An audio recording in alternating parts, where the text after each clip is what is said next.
We cooperate. We work together. We play in teams, share our activities with others. From remote villages to big cities, communities pull together to help each other survive. This is perhaps the most extreme example: war. The people of an entire nation strive together towards a common goal. Everyone has a different role, but all unite focusing on a single purpose. So, is it cooperation that separates us from the apes? One scientist has witnessed and filmed an astonishing event that reveals just how far cooperation can go. Watts observed as a group of male chimpanzees embarked on a mission into neighboring territory. As they left their own territory, these normally noisy animals all fell silent and began to move stealthily, like a special forces team on the move.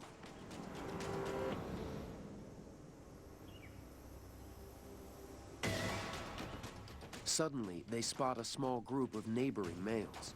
They move in for the attack. One male is surrounded by 18 males. It makes a desperate attempt to escape, but it's too late. They beat it to death. Watts was profoundly shaken. Such behavior has rarely been seen. This poor, completely overwhelmed and outnumbered, and within about 10 minutes of when we first got there and saw that they had him trapped, he was dead. What David Watts witnessed was a strategic assault by chimpanzees at war with another tribe. They make a decision, they seem to be quite good at this, about what the risks are, how many of them are together, as opposed to how many of the neighbors do they think they are. And if they outnumber them sufficiently, then they attack. They start giving each other subtle cues like some intense grooming or moving in a certain direction. Then something clicks in all their minds and they just start going.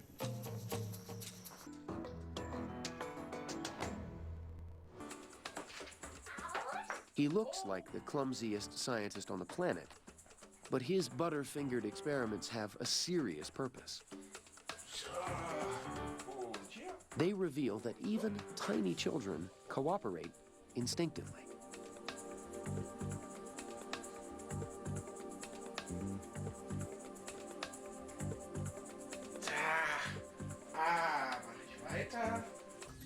Melis tests just how far one chimp will go to assist another.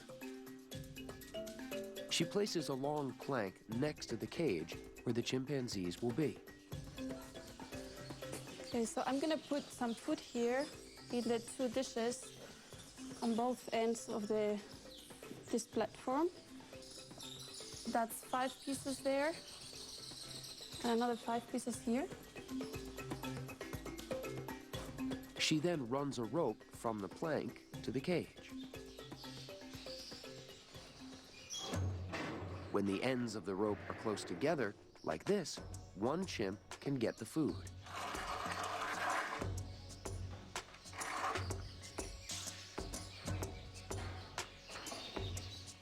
Melis resets the experiment. This time, the ends of the rope are spaced further apart, so one chimp can't pull both at the same time. Then, Melis places another chimp in the cage next door. They lock the door between the two cages. So if I am myself here, since the rope is too short and I cannot reach both ends, by pulling one end, the rope is gonna come out. It's gonna lose the connection with the tray.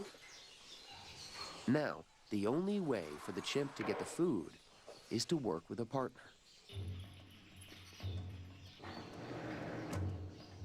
So what will the chimpanzee do? He realizes he can't do it on his own and removes the peg to release the other chimp. They then pull the rope together. In this situation, the chimpanzees help each other. But just one small change tips the delicate balance.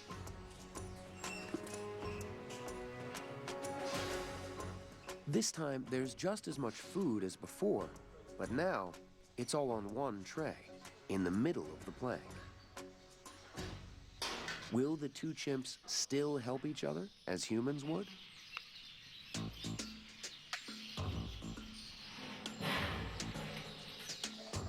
Both hold the rope, and one of them pulls the plank in. But the dominant chimpanzee grabs all the food.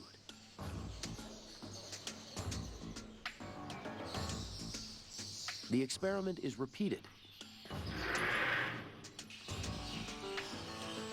But now, the second chimpanzee refuses to help.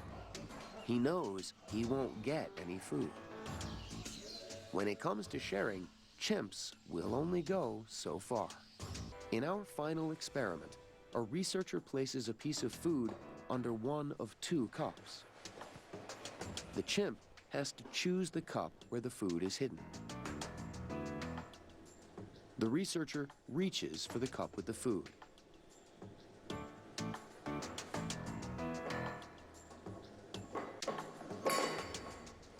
And the chimp goes straight for it.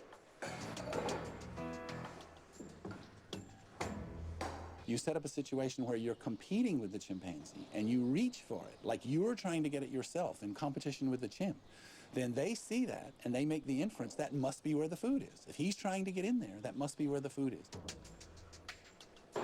But just a slightly different gesture changes everything.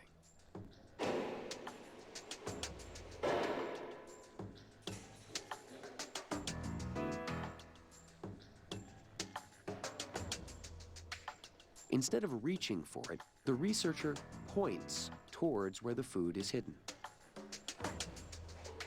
Half the time, the chimpanzee picks the wrong cup. It doesn't understand that the researcher is trying to help it.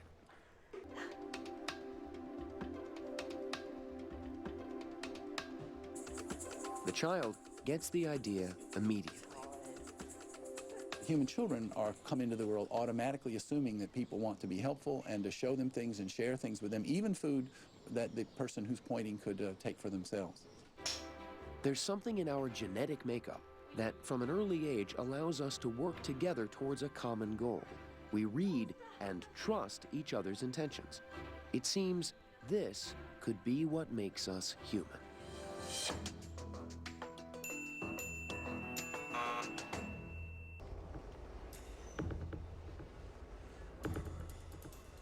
In many ways, we are still similar to the apes.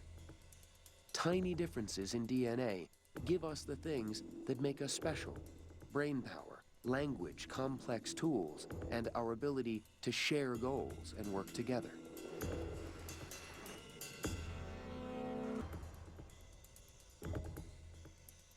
Over 2 million years ago, our ancestors changed. A single genetic mutation in our jaw muscle allowed our skulls to expand and our brains to grow far larger than our ape cousins. In modern humans, a gene called FOXP2 is essential for speech. Armed with this new linguistic weapon, Homo sapiens poured out of Africa into Europe and Asia. This ability to communicate would drive us forward. We shared knowledge with each other. We explained and taught, copied and learned.